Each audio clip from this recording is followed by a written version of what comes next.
সুরুজ বীজ ঘরের পক্ষ থেকে জানাই সবাইকে আন্তরিক অভিনন্দন সালাম। আসসালামু আলাইকুম। আমরা যে ভিডিওগুলো আপনাদের মাঝে মধ্যে কৃষি বিষয়ক ভিডিওগুলো দিই, সে তার মধ্যে আমরা লাউ কিংবা মিষ্টি কুমড়া, পেঁপে, ফুলকপি, তারপরে হচ্ছে বেগুন, মরিচ, এগুলো ছাড়াই কিন্তু আমরা বিশেষ করে বেশি আমরা চারা দিয়ে থাকি। তার মধ্যে দেখা যাচ্ছে লাউটা কিন্তু একটা খুব ভালো একটি ফসল এবং এটা লতার জাতীয় ফসল। এটা কিন্তু একটা জমিতে প্রচুর পরিমাণে হয়। লাউ বাংলাদেশে অধিকাংশ মানুষই পছন্দ করে। লাউয়ের তরকারিটা খুব ঠান্ডা জাতীয় তরকারি, সেই জন্য লাউটা বিশেষ করে বাড়ির আশেপাশে যে কোনো জায়গায় লাউ চাষটা বেশি হয়। আমরা আসছি এখন একটা মাঠের মধ্যে, এটা শেখসিলানের একটা মাঠ।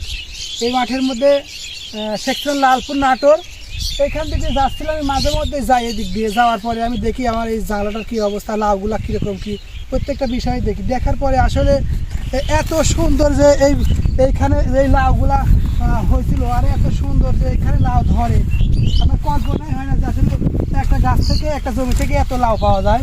কিন্তু হঠাৎ করে কোনো কারণবশত এই বৃষ্টির কারণে সেই দিনকে এই জানলাটা পড়ে গেছে।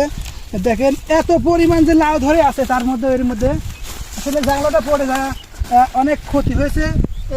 এই মাপের লাউ প্রত্যেকটা ডুগায় এ দেখেন একটা প্রচুর পরিমাণ, এ দেখেন একটা। আর এই যে এইরকম মাপের জালি করা তো বলবোই না। এই দেখেন এত পরিমাণ যে জালি আর লাউ ধরে আছে, আমি কল্পনা করতে পারি। আর গাছের গ্রোথ কত সুন্দর, অনেক সুন্দর। যদি এই জানলাটা ঠিকঠাক আবার পুনরায় উঠানো যেত, তাহলে মনে হয় কৃষকটা অনেক লাভবান হতো। আর হচ্ছে এই আগামীতে এই কৃষক লাউ কিংবা যে কোনো ফসল করতে আগ্রহী হতো।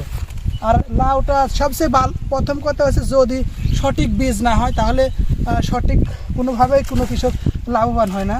এখানকে যে জাতটা দেওয়া হয়েছিল, এটা খুব উন্নত মানের এবং খুব ভালো। এখানকার গাছে কোনো রোগ বালাই নাই, খুবই ভালো একটি জাতটা লম্বা ছিল। এটা আমি অন্যান্য জায়গায়, অন্যান্য জেলায় দেখি যে এটা কিন্তু গাছের যে আগা, যে ডগা, এই ডগা কিন্তু বিশেষ করে বিভিন্ন জায়গায় কেটে বিক্রি করে। কিন্তু আমাদের নাটোরে তো এগুলো আসলে চলে না। এরকমভাবে যদি কেটে বিক্রি করা যায়, আমার মনে হয় এখান থেকে 2 একর টাক এই শুধুমাত্র আগা বিক্রি করা যাবে।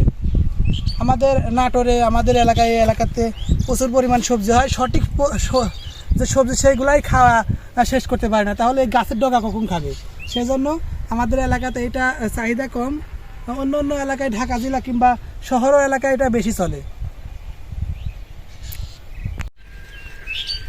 আপনারা যারা আগামীতে লাউ করার, আপনি যারা লাউ করতে চাচ্ছেন, অবশ্যই এরকম উন্নত জাত এবং যেখান থেকে আপনারা বীজ কিনেন, আপনারা সঠিক এবং বিশ্বস্ত জায়গা থেকে আপনারা বীজ কিনবেন, তাহলে কোনো কৃষকই আপনি ঠকবেন না।